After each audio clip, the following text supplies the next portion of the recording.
ನಮಸ್ಕಾರ, ಆರ್ಗ್ಯಾನಿಕ್ ಕಿಚನ್ಗೆ ಸ್ವಾಗತ.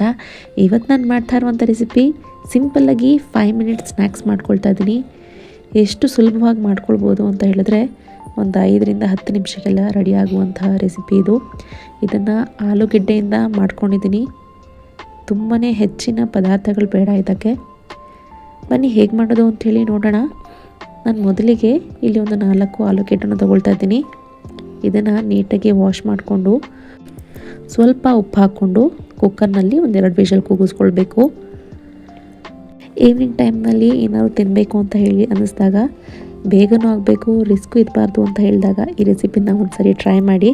ತುಂಬಾ ಈಸಿಯಾಗಿ ಒಂದು 10 ನಿಮಿಷದಲ್ಲಿ ಮಾಡ್ಕೊಳ್ಬೋದು.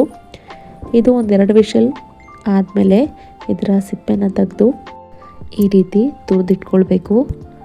ಸ್ಮ್ಯಾಶ್ ಮಾಡ್ಕೊಳ್ತೀನಿ ಅಂತ ಹೇಳಿದ್ರು ತೊಂದರೆ ಇಲ್ಲ. ಸ್ವಲ್ಪನೂ ಗಂಟಿಲ್ಲದೆ ಇರೋ ರೀತಿ ತುರ್ಕೊಂಡ್ರೆ ಒಳ್ಳೆಯದು. ಇದಕ್ಕೆ ನಾನಿಲ್ಲಿ 2ರಿಂದ 3 ಸ್ಪೂನ್ ಆಗುವಷ್ಟು ಕಾರ್ನ್ಫ್ಲೋರ್ನ ತೊಗೊಳ್ತಾ ಇದ್ದೀನಿ.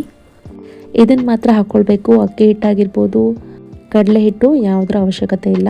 ಇದಾದಮೇಲೆ ಸ್ವಲ್ಪ ಸ್ಪೈಸಸ್ನ ಆ್ಯಡ್ ಮಾಡ್ಕೊಳ್ಳೋಣ. ಒಂದು ಅರ್ಧ ಸ್ಪೂನ್ ಆಗುವಷ್ಟು ಪೆಪ್ಪರ್ ಪೌಡ್ರ್ ಹಾಕ್ಕೊಳ್ತಿದ್ದೀನಿ. ಖಾರಕ್ಕೆ ಅನುಗುಣವಾಗಿ ಚಿಲ್ಲಿ ಪೌಡರ್ ಹಾಕ್ಕೊಳ್ತಾ ಇದ್ದೀನಿ. ಇದಾದಮೇಲೆ ರುಚಿಗೆ ತಕ್ಕಷ್ಟು ಉಪ್ಪು, 1-2 ಸ್ಪೂನ್ ಆಗುವಷ್ಟು ಎಳ್ಳನ್ನು ಹಾಕ್ಕೊಳ್ತಾ ಇದ್ದೀನಿ, ಬಿಳಿ ಎಳ್ಳು. ಟೇಸ್ಟಿಗೆ ಅಂಥೇಳಿ ಸ್ವಲ್ಪ ಅಜ್ವಾಯಿನ ಹಾಕ್ಕೊಳ್ತಾ ಇದ್ದೀನಿ, ಜಾಸ್ತಿನೂ ಸಹ ಹಾಕ್ಕೊಳ್ಬಾರ್ದು. ಇದಾದಮೇಲೆ ಸಣ್ಣ ಕಟ್ ಮಾಡ್ಕೊಂಡಿರುವಂತಹ ಹಸಿಮೆಣಸಿನ್ಕಾಯಿ ಹಾಗೆಯೇ ಸ್ವಲ್ಪ ಕರಿಬೇವಿನ ಸೊಪ್ಪನ್ನು ಹಾಕಿ, ನೀರನ್ನು ಹಾಕ್ಕೊಳ್ಳೋ ಅವಶ್ಯಕತೆ ಇಲ್ಲ. ಈ ಬೆಂದಿರುವಂತಹ ಆಲೂಗೆಡ್ಡೆಲೇ ನೀರಿನ ಅಂಶ ಇರೋದ್ರಿಂದ ಕಾರ್ನ್ಫ್ಲೋರ್ ಹಾಕ್ಕೊಂಡಿದ್ವಿ, ಸ್ಪೈಸಸ್ನ ಆ್ಯಡ್ ಮಾಡ್ಕೊಂಡಿದ್ವಿ. ಇದಿಷ್ಟನ್ನು ಹಾಕಿ ನೀಟಾಗಿ ಮಿಕ್ಸ್ ಮಾಡ್ಕೊಳ್ಬೇಕು. ನಾವು ಮಿಕ್ಸ್ ಮಾಡ್ಕೊಳ್ಬೇಕಾದ್ರೆ ಗೊತ್ತಾಗುತ್ತೆ. ತುಂಬಾ ತೆಳ್ಳಗಿತ್ತು ಅಂತ ಹೇಳಿದ್ರೆ 1 ಸ್ಪೂನ್ ಆಗುವಷ್ಟು ಬೇಕಾದರೆ ಕಾರ್ನ್ಫ್ಲೋರ್ನ ಆ್ಯಡ್ ಮಾಡಿಕೊಂಡು, ನಮಗೆ ಉಂಡೆ ಮಾಡಲಿಕ್ಕೆ ಆಗಬೇಕು ಅಷ್ಟು ಹದ ಬಂದಿರಬೇಕು. ಸ್ವಲ್ಪ ಕೈಗೆ ಎಣ್ಣೆ ಹಚ್ಕೊಂಡು ನಮಗೆ ಯಾವ ರೀತಿ ಬೇಕೋ ಆ ಶೇಪ್ಸ್ನ ಮಾಡಿಕೊಂಡು ಎಣ್ಣೆಯಲ್ಲಿ ಡೀಪ್ ಫ್ರೈ ಮಾಡ್ಕೊಳ್ಬೇಕು. ಮಕ್ಕಳಿಗಂತೂ ತುಂಬಾ ಇಷ್ಟ ಆಗುತ್ತೆ, ಹಾಗೆಯೇ ಗರ್ಗರಿಯಾಗೂ ಸಹ ಬರುತ್ತೆ. ಕಾರ್ನ್ಫ್ಲೋರ್ನ ಬಳಸಿರೋದ್ರಿಂದ ಆಲೂಗೆಡ್ಡೆ ಜೊತೆಗೆ ಒಳ್ಳೆ ಕಾಂಬಿನೇಷನ್ ಆಗಿರುತ್ತೆ, ಗರ್ಗರಿಯಾಗಿ ಚೆನ್ನಾಗಿರುತ್ತೆ. ಹಾಗೆಯೇ ಇದರಲ್ಲಿ ಏನು ಸ್ಪೆಷಲ್ ಅಂತ ಹೇಳಿದ್ರೆ, ಇವತ್ತು ನನ್ನ ಹಸ್ಬೆಂಡ್ ಮಾಡಿಕೊಡ್ತಾ ಇರುವಂಥದ್ದು. ಇವತ್ತು ಏನಾದರೂ ಸ್ನ್ಯಾಕ್ಸ್ ಮಾಡ್ಕೊಳ್ತೀನಿ ಅಂಥೇಳಿ ಅವರೇ ಎಲ್ಲ ರೆಡಿ ಮಾಡಿ ಅವರೇ ಮಾಡಿಕೊಡ್ತಾ ಇದ್ದಾರೆ. ಸೊ ಅದೇ ಸ್ಪೆಷಲ್ ಇವತ್ತು. ಟೀ ಜೊತೆಗೆ ಆಲೂಗೆಡ್ಡೆಯ ಒಂದು ಸ್ನ್ಯಾಕ್ಸ್ ತುಂಬಾ ಚೆನ್ನಾಗಾಗಿತ್ತು. 2 ಶೇಪ್ನಲ್ಲಿ ಮಾಡ್ಕೊಳ್ತಾ ಇರುವಂಥದ್ದು. ಈ ರೀತಿಯೂ ಮಾಡ್ಕೊಂಡಿದ್ವಿ, ಹಾಗೆಯೇ ರೌಂಡ್ ಶೇಪ್ನಲ್ಲೂ ಸಹ ಮಾಡ್ಕೊಂಡಿದ್ವಿ. ಮೀಡಿಯಮ್ ಫ್ಲೇಮ್ನಲ್ಲಿ ಇಟ್ಕೊಂಡು ತುಂಬಾ ಎಣ್ಣೆ ಬಿಸಿ ಆದಮೇಲೆ ಹಾಕಬಾರ್ದು. ಒಂದು ಮುಕ್ಕಾಲು ಭಾಗ ಎಣ್ಣೆ ಬಿಸಿ ಆಗಿದೆ ಅಂತ ಹೇಳೋ ಟೈಮ್ನಲ್ಲಿ ರೆಡಿ ಮಾಡಿ ಇಟ್ಕೊಂಡಿರುವಂತಹ ಆಲೂಗೆಡ್ಡೆನ ಹಾಕ್ಕೊಳ್ಬೇಕು. ನಮ್ಗೆ ಯಾವ ಶೇಪ್ ಇಷ್ಟ ಆಗುತ್ತೋ ಆ ಶೇಪ್ನಲ್ಲಿ ಮಾಡ್ಕೊಳ್ಬೋದು. ಒಂದು 5 ನಿಮಿಷ ಆದರೂ ಫುಲ್ ಮೀಡಿಯಮ್ ಫ್ಲೇಮ್ನಲ್ಲಿ ಇಟ್ಕೊಂಡು ಫ್ರೈ ಮಾಡ್ಕೊಳ್ತಾ ಹೋಗಬೇಕು. ಹೈ ಫ್ಲೇಮ್ನಲ್ಲಿಟ್ಟು ಬಿಸಿ ಎಣ್ಣೆಲಿ ಹಾಕ್ಕೊಂಡ್ರೆ ತಕ್ಷಣಕ್ಕೆ ಕಪ್ಪಾಗತ್ತೆ ಮತ್ತು ಒಳಗಡೆ ಸ್ವಲ್ಪನೂ ಬೆಂದಿರೋದಿಲ್ಲ. ಆಗ ತಿನ್ನಲಿಕ್ಕೂ ಸಹ ಚೆನ್ನಾಗಿರೋದಿಲ್ಲ ಮತ್ತು ಒಳಗಡೆ ಹಸಿಯಾಗೇ ಇರುತ್ತೆ ಆಲೂಗೆಡ್ಡೆ.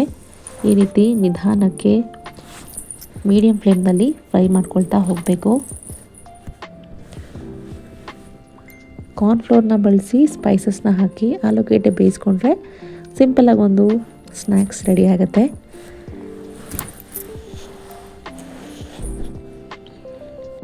ಈ ರೀತಿಯಾಗಿ ಗೋಲ್ಡನ್ ಕಲರಲ್ಲಿ ಬಂದಿರಬೇಕು, ಆವಾಗ ಚೆನ್ನಾಗಿ ಆಗಿದೆ ಅಂತ ಹೇಳಿ ಅರ್ಥ.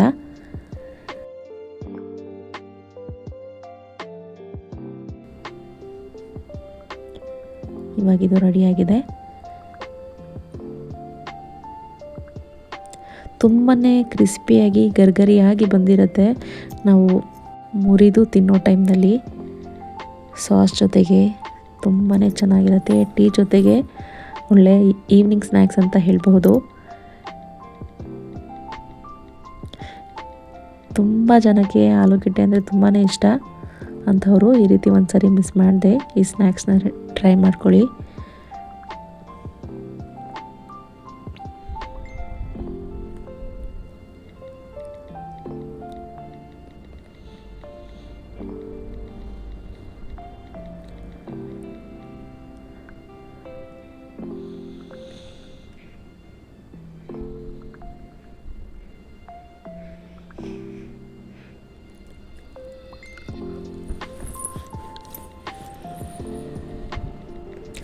ನೋಡಿದ್ರಿ ಅಲ್ವಾ, ಒಂದು 5 ನಿಮಿಷಕ್ಕೆ ರೆಡಿ ಆಗುವಂಥ ಸ್ನ್ಯಾಕ್ಸ್.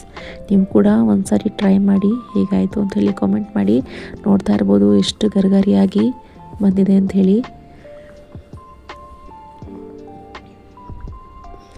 ನನ್ನ ಈ ಚಾನಲ್ನ ಯಾರೆಲ್ಲ ಇದುವರೆಗೂ ಸಬ್ಸ್ಕ್ರೈಬ್ ಮಾಡ್ಕೊಂಡಿಲ್ವೋ ಪ್ಲೀಸ್ ಸಬ್ಸ್ಕ್ರೈಬ್ ಮಾಡ್ಕೊಳ್ಳಿ. ಈ ವಿಡಿಯೋಸ್ನ ನಿಮ್ಮ ಫ್ರೆಂಡ್ಸ್ ಆ್ಯಂಡ್ ಫ್ಯಾಮಿಲೀಸ್ಗೂ ಕೂಡ ಶೇರ್ ಮಾಡಿ. ವಿಡಿಯೋಗೆ ಲೈಕ್ ಹಾಗೂ ಕಮೆಂಟ್ ಮಾಡೋದನ್ನು ಮರಿಬೇಡಿ. Thank you.